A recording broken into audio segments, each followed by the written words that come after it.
This is Viewpoint, a podcast by Cochrane Real Estate. Welcome to Viewpoint, the podcast by Cochrane Real Estate. I'm Corey Duchateau, and I'm here with Harriet Murray, the owner and broker of Cochrane Real Estate. Hi, Harriet. How are you today? I'm very well, thank you. All right. Thanks for being here. Today, we're going to talk about buying pre-construction in Mexico.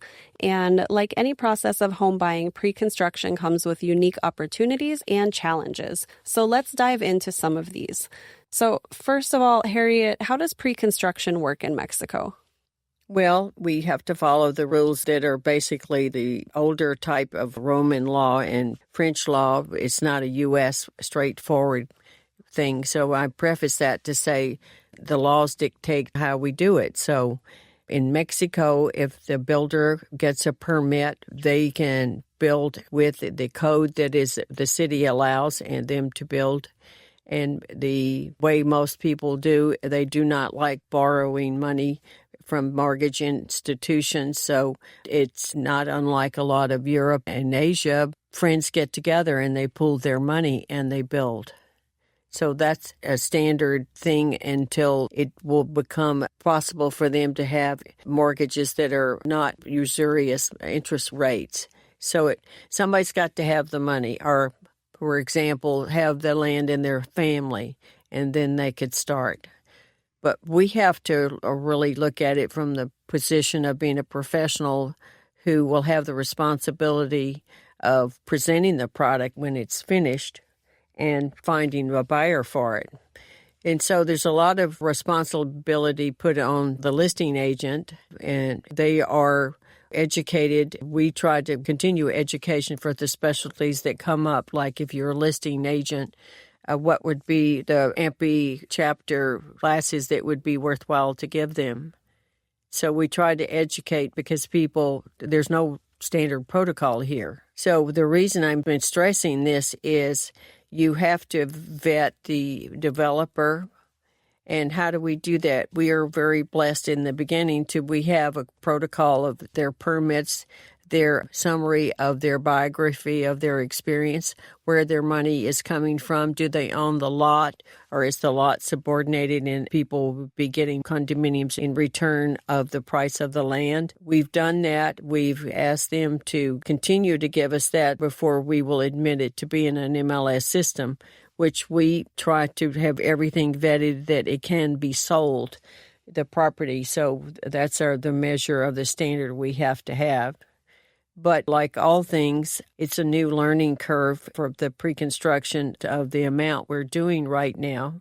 So we're finding that we need to do our own vetting, and I'm teaching myself and my team to be conservative and to go and track down something. For example, for lack of a better explanation, builders that are large that have been doing this repeatedly are ones that I first look at.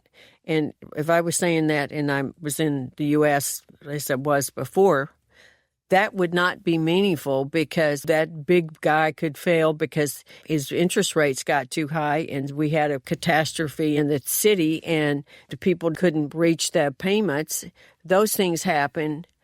But what I feel comfortable with is this guy is having to find cash and not borrow and done big projects. Then we go there and we check them out. And the very important thing is how smoothly does the end come, because you're waiting and waiting, you're making payments, you're anxious to get in. You get in traditionally before you own it, and because they have to be careful in the law here to create a HOA structure that will allow them to be a civil association. So, for example, so their condominium fees won't be charged taxes. There's so many things you have to learn and go into. And so to watch that and have newcomers come in, which you always encourage people that want to do that, and they helped build a big building and they want to start their own company. But you've got to be realistic and try to find out, do they have really the experience? Because I have two clients right now that the experience was so good for the whole part of the pre-construction, going through and getting in their property, very excited. But they didn't realize, and the people themselves, the developers who, by the way, many times have other careers too, because remember, they're pooling money together. They didn't know about all the bureaucracy that was needed, and so it's slow, and they couldn't anticipate some things that happened. So I think my rule of thumb right now would be look at the ones that have repeatedly had their feet on the ground and know what they're doing. And then if something looks charming, it's a smaller group, and they're doing something fantastic, little architectural, creation.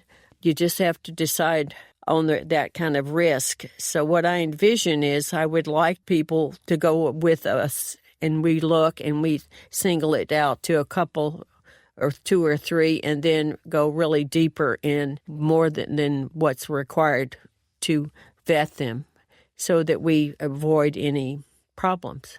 And that's going to be a different kind of analysis, and I think it'll work much better than what we do now with no one researching as deeply as we need to, because the risk is there's too much construction right now that is pre-construction. And so you just have to be careful. When you can get a really interesting place and you're happy with it, that's what we want at the end. So, okay, you talked about that buyers will typically need to bring some cash or a lot of cash to buy a pre-construction, and the buyers and the developers are pooling cash together in many cases to actually build the property. And they use the money from the buyers is part of it, or to secure a loan. Most people should be judicious, and they're very clever and innovative on how far they can take the money to do something, but we don't want it to be so much that they're compromising quality. So you have boots on the ground, people here that are vetting these projects, vetting the developers, and recommending to your clients which developers you feel more comfortable with. And of course, everyone has to do their own due diligence. But another thing that you mentioned was that your company can provide a list and detail of pre-construction projects here in Vallarta and the Bay of Banderas area, as well as in other cities like Tulum, Playa del Carmen, and other parts right of now, Mexico. that's an agreement that I'm structuring with a company and performs and does condominiums in both of those locations on the other coastline. And interestingly, the same time they came and talked to me, and I was considering it, one of the people calling in from some source they recommend me to call me to start with the process of purchasing, is they explained that they were going to both those locations themselves. So it seems like those are two places right now, this area and Tulum and Playa del Carmen, which fit in beautifully to companies that are talented and ambitious. We could represent both of those properties there as well as the ones here, and people could choose. And, strangely, some people then buy more than one because they'll be more easily available because we're companies that are selling more than just the one big location here. Okay, Harriet, thank you very much for all of that information about pre-construction. And is there anything else that you'd like to mention on the topic of pre-construction in Mexico before we wrap up? I would say it is a possibility, and when it fits your economic guidelines and your personality. Some people don't want to do that. Some people are excited. Just determine clearly who you are, and then I would say let's talk, because I've been fortunate that I've been in a lot of pre-construction in the States and the cities like Dallas and Houston. And I've lived through it over and over, boom and crash, boom and crash. And I would like to take them on the journey to make sure it ends up what they expected. Thank you, Harriet, for all the information about pre-construction today. And thank you for our audience for tuning in as well. Please like and subscribe to the Cochrane Real Estate channel on YouTube, which is at Casas and Villas Puerto Vallarta, and like and subscribe to the podcast on your favorite podcast player, and we'll see you next time for another episode. This was Viewpoint, a podcast from Cochrane Real Estate.